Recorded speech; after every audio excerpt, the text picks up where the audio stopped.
What's going on, ladies and gentlemen? I'm your host, Shannon Smith, and welcome to the Successes Within Reach podcast, episode 2, Finance and Credit Conversations with Jay Allen. This week, my guest panelist, excuse me, is Jay Allen, who is a graduate of North Carolina A&T State University and David Lipscomb University. He holds multiple degrees in the finance field. He's been in the financial services industry for the past 15 years, serving in such roles as secured and unsecured credit underwriting, sales, legal finance, and business development, just to name a few. And also, this brother is a best-selling author. At this time, let me bring on Mr. Jay Allen. How you doing, sir? Sound great, man. How about you, man? No complaints, no complaints. Welcome to the Successes Within Reach podcast. You ready to get started today? I'm ready to go, man. I've been waiting for it. Thank you for having me, man. All right, real quick, just want to let everybody know you can put in your questions and comments at www.facebook.com/SIWR podcast. Let's get into it. Question 1 is, what is credit and how is it utilized? So that's a great question, Shannon. So just in a formal sense, I give you a formal definition, and I give you my definition, all right? Credit is the ability to borrow money or gain access to goods and services with the understanding that you pay later. I call it your financial reputation. Basically, like that's your credibility to pay people back. Okay. All right. And then, go ahead. I'm sorry. I said basically, so every consumer represents some form of risk, right? So FICO ranges from 300 to 850. And you would think someone with 850 would be perfect risk, but there is no perfect risk. Every institution that lends money has a risk tolerance who they want to lend money to. Even someone at that level of risk, at that level of exposure, 850 credit score can still present a level of risk through their FICO score. So we as lenders use the FICO score to kind of gauge the level of risk that those people represent in terms of possibility of defaults. And presently, I would say that there are 7 C's of credit. Some may say 5, some say 6. I'm not going to go into them in deep, but just kind of a brief overview of them. You have capacity, capital, collateral, conditions, character, and the character piece is that credit score piece. That's your credit financial portfolio, your financial report card. And then communication. That's the biggest piece that people, I think, miss, because as consumers, sometimes we don't realize that there's a relationship that must be fostered between you and the lender, especially based on those bigger purchases like houses and things like that. And then for colon is your gut. So as an underwriter, over time, you kind of see a theme amongst customers, amongst people applying for credit. And your gut feeling sometimes is what you go with. Credit analysis is not an exact science. I say it's very subjective, but it's based on facts and data. But at the end of the day, you have to make a decision based on how you feel about things. Okay. So quick question on something you just mentioned. Can you explain a little bit more what risk tolerance is? Absolutely. Every institution has a level of risk that they're willing to take on their books. And want to tolerate you as a consumer based upon your level of risk that you represent based on your credit score and your credit profile, because people don't always realize that there's a credit score, which is your number, right? But then there's a credit profile. So me and someone can be sitting side by side and have 700s. We can walk into a bank, ask for $100,000 unsecured credit. All right. Now, on the surface, which is a soft pool, you have 700s. We look about the same. Okay. Once you pull it open and look into the credit profile, what you're going to see is that maybe I have my highest credit line already is 85,000, right? So I've shown somebody else that I can pay 85,000 back on a monthly basis or whatever, right? Okay. Your highest could be, your highest trade line could be 25,000. So that's different in terms of what we're rated on risk. I've already demonstrated my ability to service a debt load of close to 100,000. You haven't. So you're going to have more conditions applied to your loan, which means high interest rate or more money down, or something like that. A lot of lenders have what's called risk-based pricing, where they actually price your risk, which interest rate is how much your risk costs, right? And the higher the credit score, the lower the rate. So it's tiered. So it could be 300 to 450 could be a rate of 20%, and then it goes down as your credit score goes up. It's called Okay, risk-based pricing, and some call it tiered pricing. gotcha. All right, next question we got is, what is the best time to establish credit? In terms of, do you start in your teens? Do you start as a young adult? Do you start after you're 21, after you're 25? What do you think is the best Right, time to right. establish credit, and why?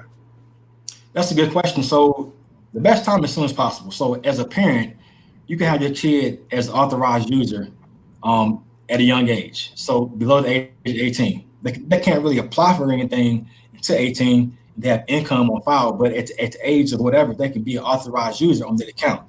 Now, I wouldn't recommend giving them the credit card. I recommend them holding it for them, because they're going to basically piggyback off of your credit history, credit profile. And Hmm. percent of your credit score is linked to history on file. So therefore, the earlier they get started, the better off for them long term. They have a much deeper credit profile when they get their scores pulled later in life. Okay. Um, so as far as with the kids on there, are you saying that Yep. they should put them on all of their cards, or would you say just select one and then start them off with establishing their credit with just that one? Or are you saying put them on all I of think your lines of credit? I would say, that depends on the parent and Okay. and their ability. So if the parent understands credit and knows that credit card utilization needs to be a certain limit, then they Mm, need to set that child up for success. So if they got maxed out credit cards, don't do it, because you're going to ruin their credit. So if you have two or three cards, FICO wants you to have two to three cards on file anyway. So if you got mm, seven, I wouldn't say do seven cards. Maybe pick your top three that you have activity on and put them on those cards, top two cards in general. gotcha. Yeah. Gotcha. Okay. What is the most effective way to establish credit? Meaning, would you recommend getting credit cards or getting on somebody's trade line or taking out a loan? Or what is the most effective way to get in the game and establish credit? Now, some people would say that the most effective way would be to be an authorized user. Now, as a consumer, I would say yes, but being that I'm also an underwriter, I say no, because what I know for a fact is that, well, at least the way I was trained to analyze credit was that when you pull somebody's credit profile and you see the Hmm. AU mean author, I'll mark that out, because even though that affects your score, that's not your profile. Hmm. So I'm not going to give you credit for having that on file, because your highest trade line that you qualify for could be 2 grand. The one that you authorized user on can be 20 grand. So if I gave you money based off of the authorized user account, I may give you way more than you can handle, and way more than you demonstrated that you can personally handle. See what I'm saying? I would start a secured credit card, because it does not pull credit, and you can use cash to establish it. And cash is going to be the collateral on that particular credit card. And it's used the same way. In most cases, they report to all three credit bureaus as well. On top of that, I would also add a credit builder loan, kind of like self lender. Self lender Hmm. is basically a savings account that you pay towards monthly on a term that you pick, on an amount that you pick, Hmm. as low as $5 a month, and it reports to all three credit bureaus like an installment loan. Yeah. So, And then once you get that going, no, go ahead. I'm sorry, Shannon. No, I was just gonna Yeah, say and self lender is pretty dope, but go ahead. yeah, it's dope, man. And once you get that going, I would say, based on who you are and what your plans are, right? So if you know that you want to buy a house from XYZ Bank in 2021, right? I would start now speaking with them, because remember, 7 C's of credit, communication is crucial. Build that rapport. I would walk into that bank and say, hey, man, listen, I want to buy a house in a year, right? What things do I need to have to make that process easier? Because as an underwriter, when you deal with a consumer that's unprepared, it's annoying.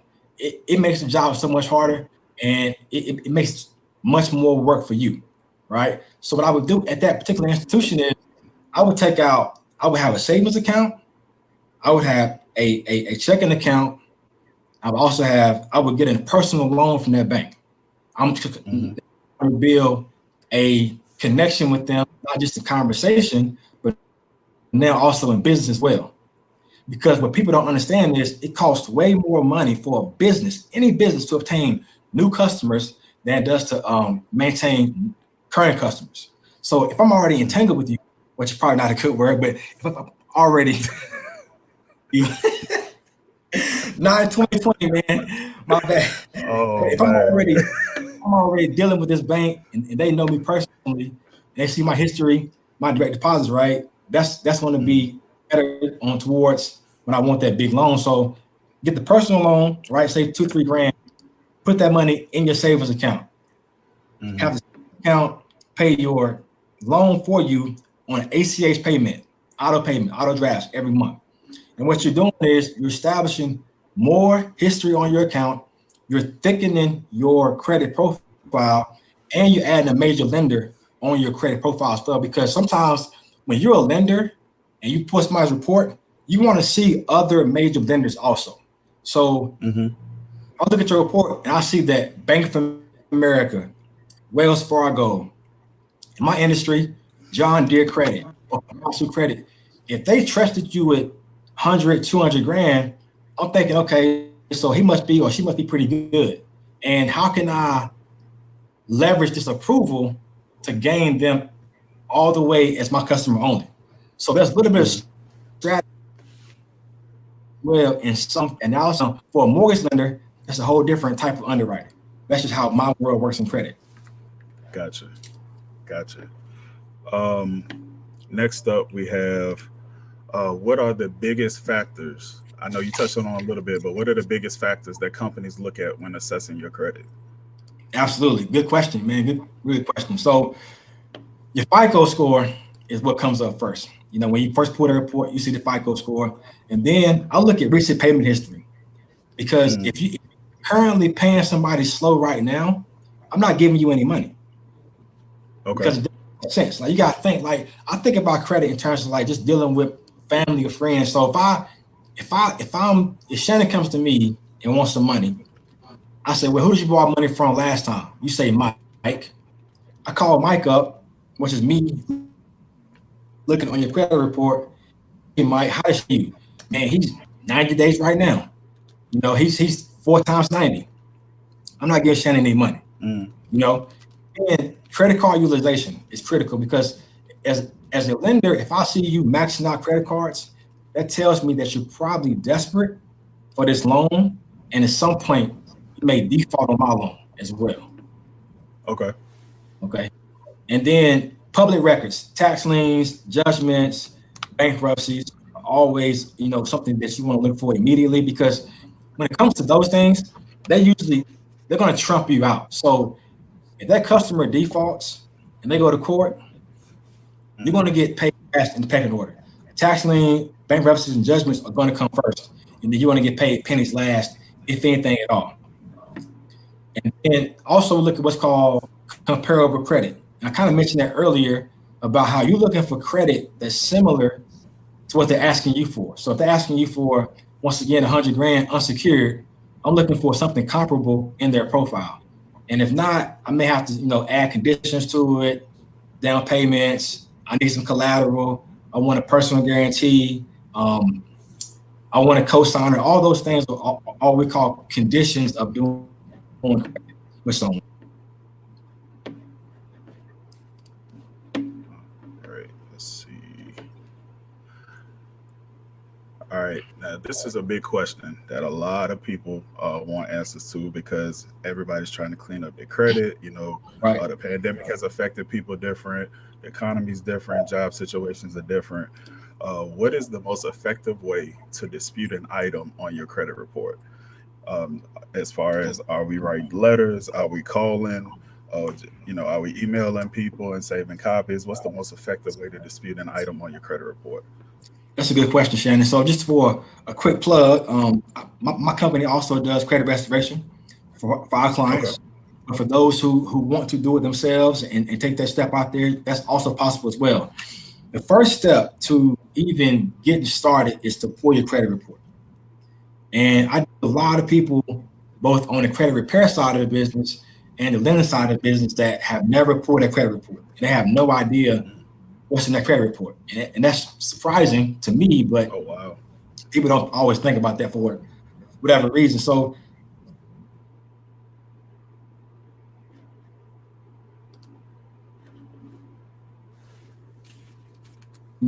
that's a mistake, anything that's inaccurate, name spellings, wrong addresses, and things like that. And once you analyze the report, you want to write letters. You want to write letters to the bureaus and send those letters disputing the items on your report. Now, I would recommend finding templates on the internet, but not copying them verbatim. You want to use your Okay. information. These companies use a way to electronically image your letters in, and if they're considered to be frivolous, they just throw them out. So you want to actually write the letters. Now, today I found out it's better to do that in handwriting, because then Okay. it's more real to the credit bureaus reading the letters. And then they get 30 days to start the investigation. Now, sometimes they can verify the information, and there are ways to even get things removed after being verified. That's a much deeper conversation. But even though I do credit repair as well as a business, I know everybody may not can afford my services, or they may want to do it on their own. So I'm all about giving people resources and adding value. So I want to just give these two books. First is Ash Cash, What the My FICO. man. It's an excellent book, man. This man breaks Yeah. down the process step by step. I mean, he makes it so simple and so easy. And then Bill Ramsey, man, credit is king. Credit is king, and I would recommend if people, if they don't want, the services of someone else to do it for them, then be educated on how to do it yourself. And those two books are a great resource to get that done. They even provide letters as well in the book. Nice. Nice. Real quick, we're gonna take a question from our audience. Do you recommend credit repair companies with monthly payments? Well, it depends, because so my company has payments that are monthly, right? But we actually dispute everything negative on all three bureaus at one time. So what you want to figure out is what's their approach, because my company's goal is to move quickly. We want you to stay with us because Hmm. we add value to you, and we're also giving you 11 more services as well outside of credit repair. So you want to figure out, like, what are you getting for that service? Are they going? If they're choosing one item at a time, one bureau at a time, like what is their process to remove items off your report? Number two, how involved are you in the process? How involved are they keeping you in the loop of what's going on with your credit? That's Hmm. all critical. So I didn't not yes or no, but it really depends on the value that they bring, because there is no standard for. Gotcha. I mean, from California to North Carolina to Vegas to DC, you're going to find different prices. So you got to Hmm. figure out what exactly it is that they're bringing to you, to the table. Is it worth it for you, and how they're attacking it? And to piggyback off of that question, also, how does a consumer go about finding out which are the most reputable credit repair companies? Because you see them all over social media now, you see them Yeah. on TV, you hear them on the radio. Are there specific certifications that these companies should have, or if it's an individual person, to let you know that they're a legitimate credit repair Yeah, company? that you some people have what's called they're certified FICO professionals. Hmm. Then there's also the credit what's it called? I think it's called the Credit Bureau, the Credit Repair Association, I believe it is. I can Hmm. confirm and put it back in the comments later in the podcast, but there's Okay. actually an association that you can get certified through that teach you all the laws, all the debt consumer laws. So if you go into an individual, you want to ensure that they have that, to me, my personal opinion, that certification. If you're working with a company, they always talk to current clients, past clients, um, look at the BBB, look at the information that's being presented to you in regards to Hmm.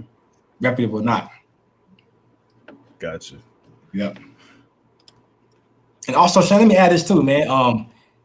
As we scroll through Instagram every day and Facebook, and people are actually marketing themselves, see what value they bring, Mhm. see what they do, man. I think that's fair to really get an understanding of who you're dealing with because you are giving them money. So I think it's fair to understand, what value they bring to the table. And after you sign up, what other value can they bring as well? Because the one thing that I've seen, I think, amongst different companies is that people forget the credit repair is a two-pronged process. There is Mhm. a process of cleaning credit. So I always give the analogy of an oil change. When you go get an Okay. oil change, they take out the gritty, grimy, nasty oil. Like that's the negative items, that's the slow pays, that's the bankruptcies, that's the past dues, that's the collection accounts, right? But you can't Mhm. drive that car until they put in fresh oil. And that's the new trades. That's the maybe the authorized user account, maybe the self lender, maybe the personal bank loan, maybe the security card. You want to start adding positive information as soon as you can through the process, and hopefully without having to apply for new credit, because you want to avoid any additional inquiries if you can. But Mhm. you want a two-pronged process while you're trying to build credit. Gotcha. All right. Taking another question from our audience. What is the timeline to repair bad credit? It also depends because someone can have really damaged credit. I mean, I've seen people in the 400s. I've seen people Mhm. in the sixes. So based on your credit profile, based on how aggressive your company is, or how aggressive you are, based Mhm. on the amount of rounds. Because here's the thing: everything might not get removed in the first round, right? No credit repair company is supposed to, by law, guarantee you a time frame or a score. Now, what I've seen from my clients is they start to see major results within 4 to 7 months, but that's based on their profile. And some who are more damaged, it can take 12 months. It's a Mhm. process. So I tell people up front, I always start with the question of what's your goal and when? Because if you tell me I want to buy a house in December and October, and I see your account, I mean your report, Mhm. I'm not for you. All money's not good money, and I'm not going to say you a dream. I don't want your money, and because I can't, that's not really feasible. Now, Mhm. someone can guarantee that to you, and that's fine. You can go with them, but like I said, just be educated that it takes time. It does take time to rebuild credit and to restore it properly. Gotcha. All right. We got another question from our audience. Are trade line companies worth it? Hey, Mike, I'll be totally transparent, man. I don't deal with trade line companies. I have zero experience in that space. Gotcha. Yep. All right. How are student loans assessed when applying for loans? Advice for individuals with higher student loans. How student loans assessed when applying for loans. I'm not really sure what she how is student loans assessed when applying for loans I advice. think she's saying like when you get a loan and they pull your credit report, when they see your student loans on there, how heavy does that weigh on the decision? You know what? It varies on the lender. I mean, if they're in default, it's going to be a big red flag because once again, you're dealing with possibly in some cases a government agency.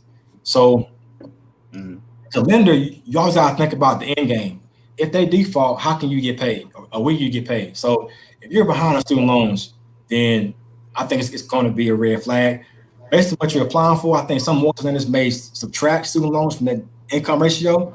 It really Mhm. depends on what you're applying for. Like a car wouldn't really freak out over student loans.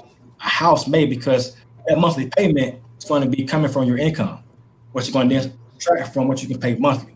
So as long as they're not in default, it's going to be all about the ratios in terms of the monthly payment on that student loan and your income. Gotcha. Yeah, All right. Okay, and she just said she was referring to when applying for a home. So yeah, when yeah, applying for a home, how heavy do student loans weigh as far as the credit part? yeah. And that's a good question. So here's what I'll say with that. If you've already identified a mortgage lender, I would say speak with them because every bank has their own level of risk tolerance and their own ratios. So I don't do mortgage lending. That's a different kind of lending than I would do. I'm in machine financing, which is a little bit more fast paced, a little bit more transactional. My customers machine on Monday and they use it on Tuesday. They make money the next day. And if I go have to go get the machine, I can repossess it. I can resell it probably next week. But a house, it's a whole different ball game in terms of foreclosing and all that stuff. So if you've identified a mortgage lender, now's the time to start speaking with them because I mentioned earlier, one of the 7 C's of credit is communication. And there's nothing wrong with going to a lender's office and saying, listen, I'm looking to buy a house in the next 6 to 8, 9 months. What do you need from me? What do you wait? Because here's the thing. When it comes to ratios, like debt to income, there's a front loaded, there's a back loaded. And some banks use both, some banks use one or the other. So you got to figure out which lender uses which type of ratios in order to get qualified with them. Gotcha. All right. This is a question I ask everybody that's in your particular field. What is one thing you wish you knew about credit coming out of high school that you know now? That you can use it to build wealth.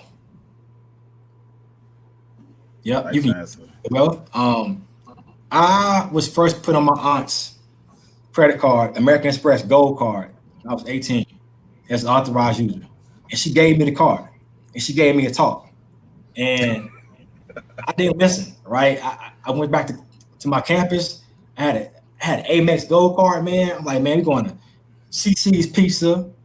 We're going to, me and we finna have a good time. Me and the homies go, order some Grand China, $5 for some I think it was chicken. I don't know. But I was treating my boys, man. We had a good time, man. But had I that $500, I could have used it a different way to grow my credit and to use it responsibly to then get my own credit card. And then, I just didn't know. I didn't know anything about wealth. I knew about putting money in banks. I knew about maybe like CDs, but I didn't know anything about really leveraging credit. No one ever talked to me about leveraging credit. And now you forward to where I am now, I've leveraged credit to now create other businesses that right now are making me money while I sleep. So had I known 20 years ago, Lord knows where I would be now, But here I am now giving back to you all to use it, give it to your kids, man, free game. Yeah, no doubt. Like I wish, I think for me, I wish I would have known about the dangers of accepting all the offers. Oh yeah. Oh yeah. You know what I mean? You come out of high school, man, they just throw them at you. Every week you getting a new envelope in the mail, apply for this, apply for that. Then you got all of the stores in the mall want to offer you a card, and it just got out of control. And then when you start, canceling them, so that can count against you. You just automatically be like, oh, I cut off the Macy's card, cut off the Penny's card, cut off this card and that card. So yeah, I wish I would have been more well versed in what to accept, what to turn down, what to just leave on, and what I can cancel without it, really hurting me. Like, I had no. I thought that cutting the card up canceled it. Like in my mind, scissors to a card meant it was a canceled card. Oh man. They got me on campus one time, and I'm embarrassed to say it, man, with a large pizza. I was coming back from class. A guy stopped me. He said, "Hey, man, you want a large pizza?" Of course I do. I've been eating cat food for the next, for the few months. So a large pizza was perfect for me, right? So I was like, "Yeah, fill this out. When you get it, you can throw it away." Okay, cool. I got it. You know what it was? It was one of those American Express clear cards, right? Now I'm clear, right? I think I'm killing the game. I'm in Red Lobster. Garlic biscuits and butter. Once again, back with the homies hanging out, man. That card got maxed out, Shannon, in probably say 2 months. And my family doesn't know these things. So they're probably down here, they don't know the things that happen in college. Oh man. I made it out. But yeah, I maxed it out, man. I tell you an embarrassing truth, man. I was at Red Lobster with my aunt, I think my grandpa, grandma, maybe my uncle, man. And this is full transparency. I had never checked the card balance. I didn't even know what the limit was on the card. I was just using it. It kept working. I kept using it. And I'm finna pay for everybody, right? I got a clear call. I'm paying for everybody. And they like, card doesn't work. What you mean it doesn't work? No batteries? What you mean it don't Oh work? no. What's going on? And there I was, man, looking crazy in front of family, and I called them. I was over limit. I didn't know I had a limit, So Oh man. not being smart, man, and intelligent and wise, man. But I bounced back. But lesson learned. Yeah, I'm with you on that because I know I definitely charged some meals and some shoes and hats and all kind of nonsense that I didn't need. But like you said, when you're young and you got it, you just keep swiping like, oh, Yeah. I'll pay it back later until Yep. you get that statement in the mail and you like, hold on, man. Yep. I charged how much? Yep. It's crazy, man. How fast it moves on you, man. And I just want to reiterate to people though, be aware of your finances. Mhm. I tell people all the time, your credit score is not as important as your blood pressure, but it's damn near. I mean, it's. I mean, obviously not for like life and death, but it's an important number in your life that should always be something that you think about, that Mhm. you pay attention to. Because I give you an example. I was pulling up a customer's credit one time, and I was going. I declined them. I had to decline them. Had bad credit, and they had Mhm. actually purchased a. It was showing they purchased a ski like equipment in Colorado. They lived in Arizona, Mhm. and they that wasn't them. They didn't know to even look at their report to check it. So I had to decline them because as an analyst, my job is to make a decision based on facts and data. So if you tell me that it's Mhm. yours, I can empathize with you, but you got to fix it first. I can't change my decision because you're telling me that it's not yours. You have to Yeah. fix it. So it's better to be. I have the goal of equipping my clients. I tell them all the time. I want to prepare you to go see another me. I want to change the way lenders look at you. I want you to Mhm. be when you walk in the door to where you know that you're going to be approved for whatever you're going to get apply for. That's it. Like you should. My personal opinion, you should never be declined and be surprised unless it's like a something freaky going on. Like maybe they pulled a different version of your FICO score and you missed it, but you Mhm. should never be declined and be surprised at being declined. Anything. Nice. All right, we got another question. Um, She says, I was trying to form a way of asking what recommendations do you have for someone that would like to continue building knowledge of credit, wealth, and finances? Do you have any particular books or websites or video Oh man, series come on, outside of the two that you just named? absolutely, right here. Rob Wilson, secure the bag. Rob goes into budgeting. He goes into budgeting strategy, how to properly align your accounts to where you're not overdrafting. He talks about the raised resume, how to get more money at your job. He talks about stocks. He talks about bonds. He talks about savings. He goes into a really in-depth explanation of all those things plus some. It's a phenomenal read, and Rob makes it real simple, very simple. And obviously, man, I mentioned Ash Cash, man. I think he's a phenomenal um, educator, man. He breaks things down to molecules, man. It makes it Yeah. very simple, man. I just think YouTube, man. I think YouTube is a university. If you want some really good credit information, I think my fellow Aggie, Kenny Cromwell, does a Hmm. phenomenal job of breaking down credit. Um, who else? Got obviously Will Roundtree does a phenomenal job of breaking down credit. And Rob's also a financial advisor as well. One thing that Rob talks about that I love is he talks about being intentional. Hmm. Right? Like, what do you want? It's okay if you want 20 grand a month. That's your business. Don't let nobody tell you. But now that you've established that, how do you get this? Then you have to reverse engineer that, right? 20 grand a month Hmm. is the end goal. how does that look on day one? And Rob always says, if you are intentionally trying to get wealthy, you may accidentally end up broke. Mm. That's what but that same line can be transferred over to health. You're not intentionally trying to be healthy, you might accidentally end up sick. If you're trying to be married, you might intentionally end up divorced. You got to be intentional.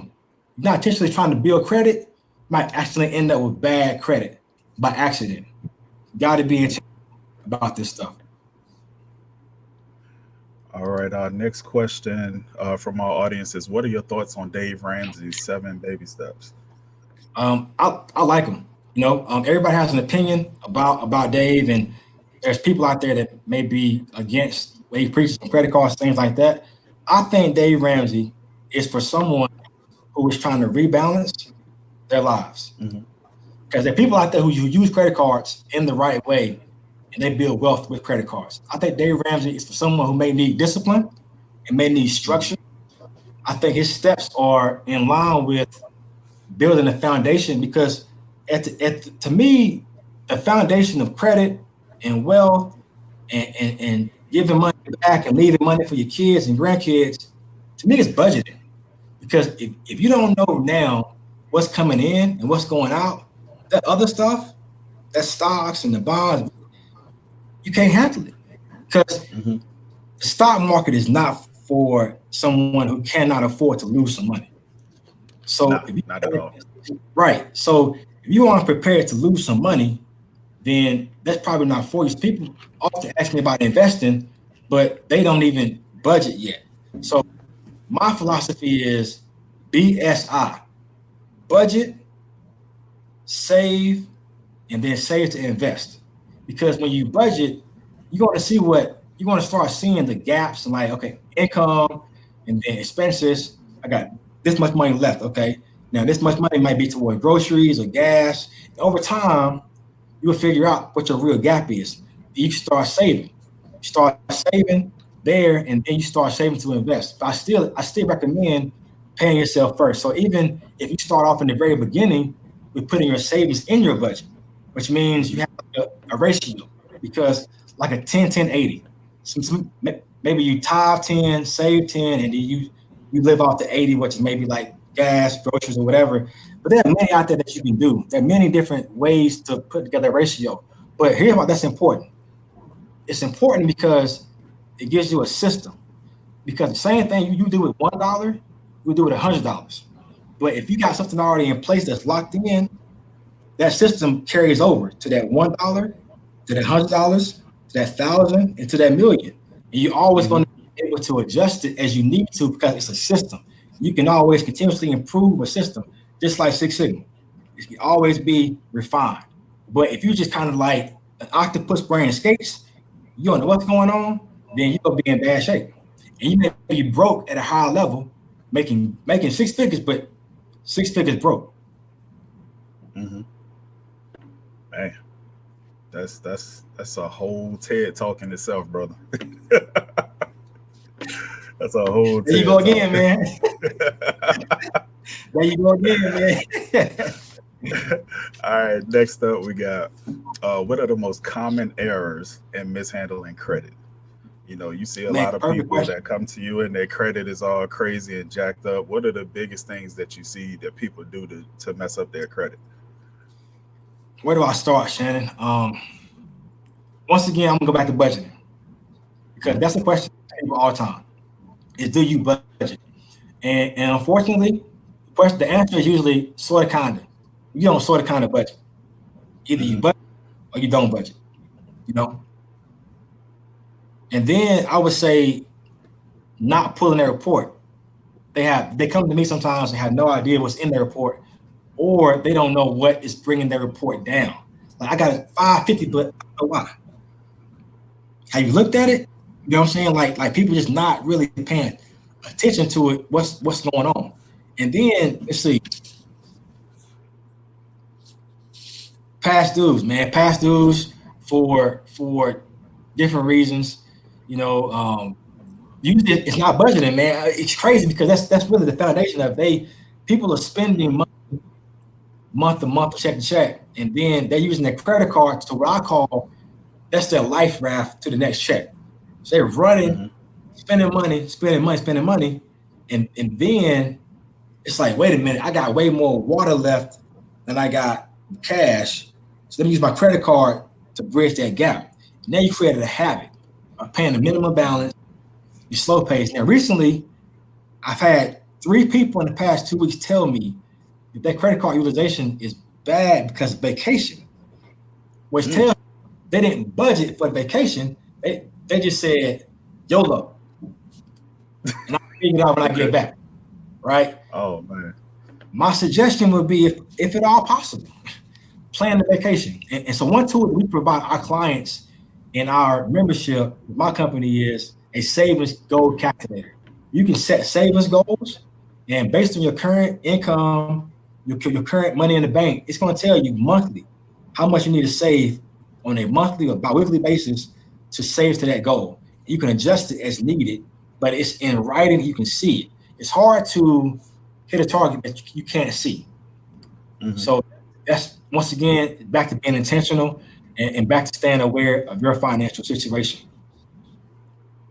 Gotcha. All right. Next up, we have what is the best system for paying down debt?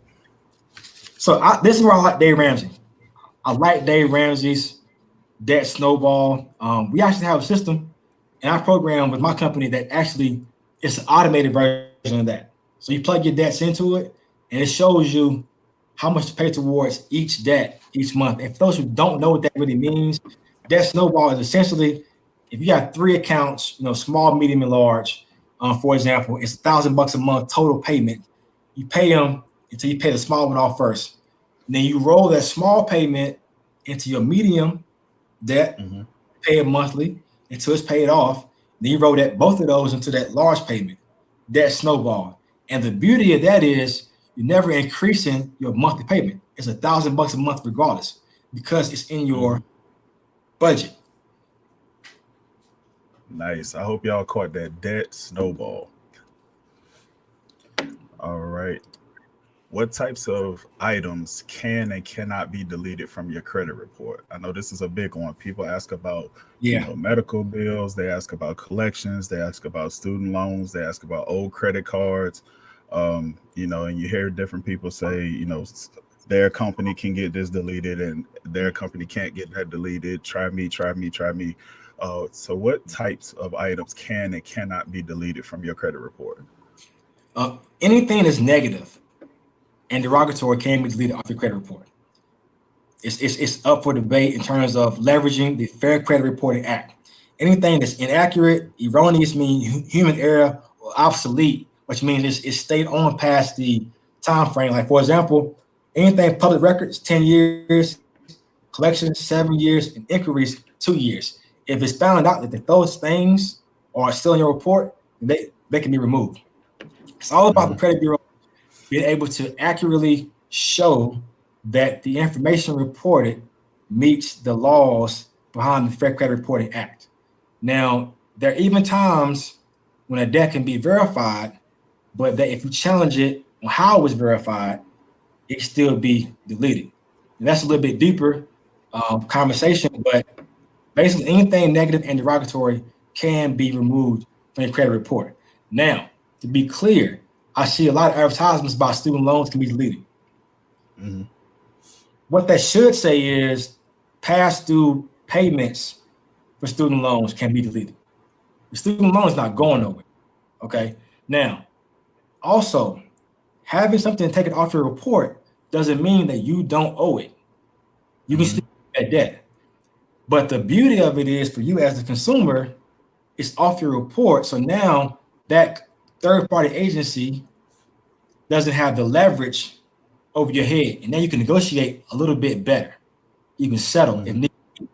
But having things removed is critical because once again, if I put on my underwriter hat, anything I see that's negative on your report gives me it's a red flag. And now I'm going to question you even more. I'm going to want to see more information. I may want proof of paid in full. I'm basically going to ensure that you can handle what I'm giving you. Because as a lender, as a credit analyst, I'm held responsible for the choice that I make based on your information. So it's never personal. It's always business. It's always facts and data. Hmm. Okay, and another question. Um, do you recommend people use secured credit cards as a form of rebuilding and restoring their credit? I do. I do. I like security cards because they don't pull your credit. Well, I take that back. Some pull your credit. Some pull your credit. Hmm. Speaking of which, as a resource, if you go to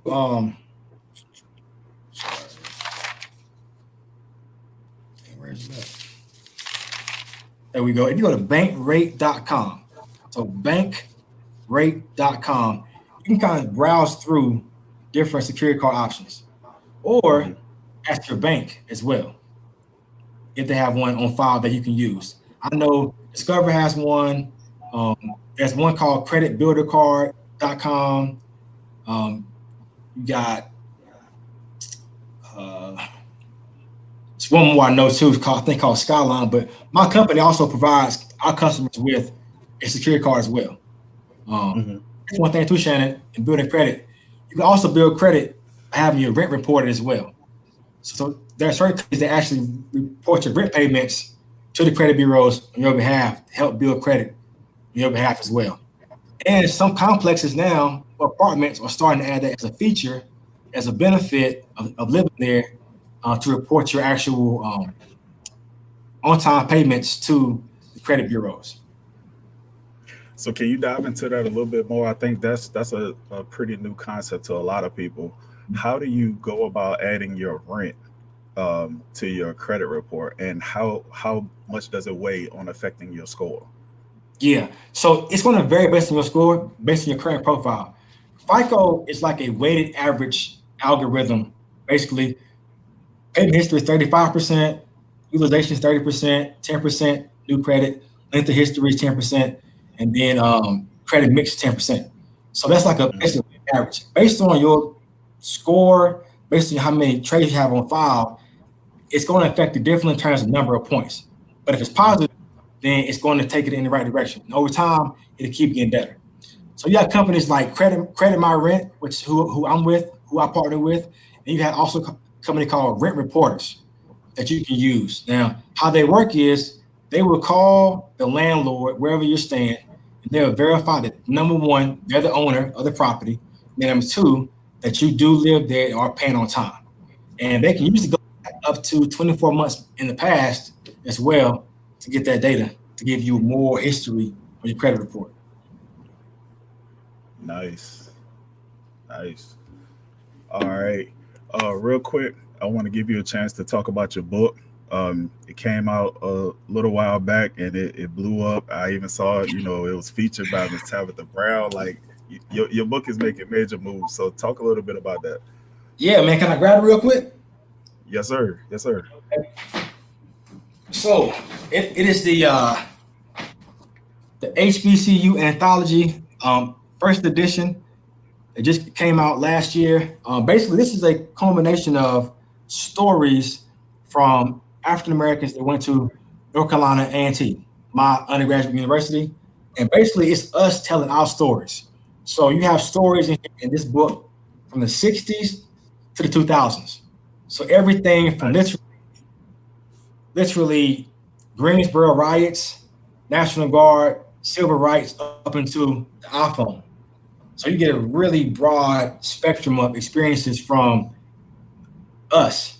It's us telling Hmm. our stories about ourselves. And shout out to Ashley Little and Tabitha Brown. Well, Ashley Little is actually the creator of this book, one of them that looked out. And she's also a fellow alum of North Carolina A&T. And then Tabitha Brown, thank you for the platform. I really appreciate that. Tabitha and I came from the same hometown, Eden, North Carolina, on the map. So yeah, man. So I have the link on my page, on my Facebook page, and in my Instagram link tree. So if you want to read about it or buy it for up and coming college student who may want to attend a HBCU or may not want to attend one but still wants that story, then definitely let me know. Nice. And let them know where they can find that one more time. Absolutely. So on Instagram, I am at J83Allen, and Facebook, I am JAY Allen. And it's also going to be on my Facebook page, in the top corner, top of the page, in my links, or you can go on Amazon. Amazon has it as well. HBCU Anthology, first edition. Now, the second one just dropped last week. So you got a whole new book of Aggies representing, and it's traveling, honestly. So it's been to, I think, Virginia State now has one. TSU in Nashville has one. Tigers has one. So it's starting to become something new and fresh for us, once again, man, telling our stories. Nice. All right. Want to thank everybody that's been rocking out with us. Real quick, want to shout you all out. Thanks for coming in with the comments and the questions. As we see, Mike Williams said, "Well done." Thank you, Mike. Appreciate you jumping in there, Mike. We'll always want to let you all know you can like, follow, and share. On Facebook, it's SIWR Podcast. Same thing on Twitter. On Instagram, it's at Successes Within Reach. You can find, follow, and subscribe on Anchor.fm. We're also on Spotify and Apple Podcasts now, on YouTube, Pocket Cast, and Breaker. Mr. Allen, one more time, let everybody know where they can find you, and also let them know where they can get in touch with you for credit restoration and credit repair services. Absolutely. So Instagram at JAY83 Allen. And Facebook is J Allen. And my email is going to be allenfinancialsolutions.biz. All right. You got Chris Lotta said Aggie Pride. Aggie Pride, baby. So you got some of your fellow Aggies out there listening. Absolutely, man. And Shannon, I want to thank you, man. I want to give you your flowers, man. You know, those who don't know, me and Shannon have never met. And we met online, and this man has taken me under his wing, man, like a mentee, man. It gives me game all the time, man. And it's been phenomenal to be in the environment with somebody like Shannon, man, that just all getting better. So, man, I thank you for the push, brother, all that you do for everyone around you, man. So keep killing it, bro, and looking forward to doing some more. Yeah, I appreciate that, man. I appreciate it. I mean, just trying to follow the each one teach one, and we all win, man. Like it's so much to our community rebuilding and restoring, connections and networking and evolving, and letting people know that we're not in competition, man. It's enough room for all of us to eat. Yep. It's definitely enough room for all of us to eat and succeed at the top, man. But once again, want to thank you for joining us, and just letting you all know, Jay Allen has agreed to become a monthly host here on the Successes Within Reach podcast. So keep your credit questions and your finance and budget questions coming. He'll be back next month for another conversation and to answer you guys' questions. So keep them coming, and make sure that you follow him on Instagram and on Facebook. And now I want to leave you with the success tip for the week. It comes from Francis Chan. Our greatest fear should not be of failure, but of succeeding at the things in life that don't matter. One more time.